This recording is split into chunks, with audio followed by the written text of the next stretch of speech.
नमस्कार, बहुत स्वागत है आप सभी का। आप मुझे न्यूज़ 18 के डिजिटल प्लेटफॉर्म पर देख रहे हैं। मैं हूं आपके साथ जया मिश्रा। देश की आज़ादी के बाद पहली बार बुधवार को पटना में सीडब्ल्यूसी की मीटिंग हुई। 85 साल के बाद देखिए ये मीटिंग हुई। 24 सितंबर 2025 को पटना में सीडब्ल्यूसी यानी कि राष्ट्रीय कार्य समिति की बैठक हुई। इस बैठक में राहुल गांधी, राष्ट्रीय अध्यक्ष मल्लिकार्जुन खड़गे और इसके साथ ही देश के कई वरिष्ठ कांग्रेस नेता पहुंचे। कांग्रेस कार्यकर्ताओं और नेताओं में ऊर्जा भरी गई, लेकिन सवाल उठ रहा है कि चुनावी साल में कांग्रेस पार्टी जिस तरीके से एक्शन मोड में है, वो कहीं ना कहीं आरजेडी को प्रदेश में सीमित करने की कोशिश कर रही है।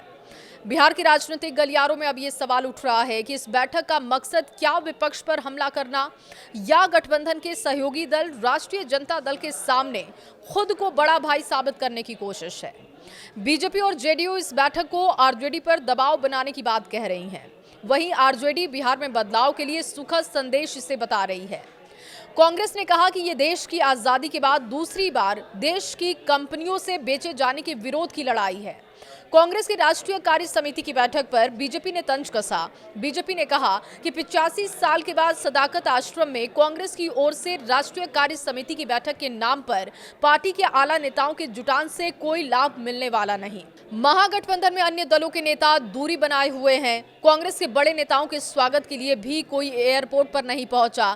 तेजस्वी यादव भी अचानक बीमार पड़ गए। दरअसल कांग्रेस के युवराज और अन्य नेताओं का जमघट एक दिखावा है। असल उद्देश्य आरजेडी को आईना दिखाकर खुद को बड़ा भाई का तमगा लेना है। उन्होंने कहा कि खेल तो अब होगा जब सीट शेयरिंग को लेकर नए सिरे से खिचखिच होगी। तमाशा होना भी बाकी है। आगे आगे देखते जाइए होता क्या है। कांग्रेस वर्किंग कमेटी की बैठक पर आरजेडी की पहली प्रतिक्रिया सामने आ चुकी है। आरजेडी ने कहा कि कांग्रेस पटना में सीडब्ल्यूसी की बैठक को लेकर किसको क्या मैसेज देने की कोशिश कर रही है, ये समझने वाले पर निर्भर करता है। हर पार्टी को अधिकार है कि कहीं भी बैठक कर सकती है।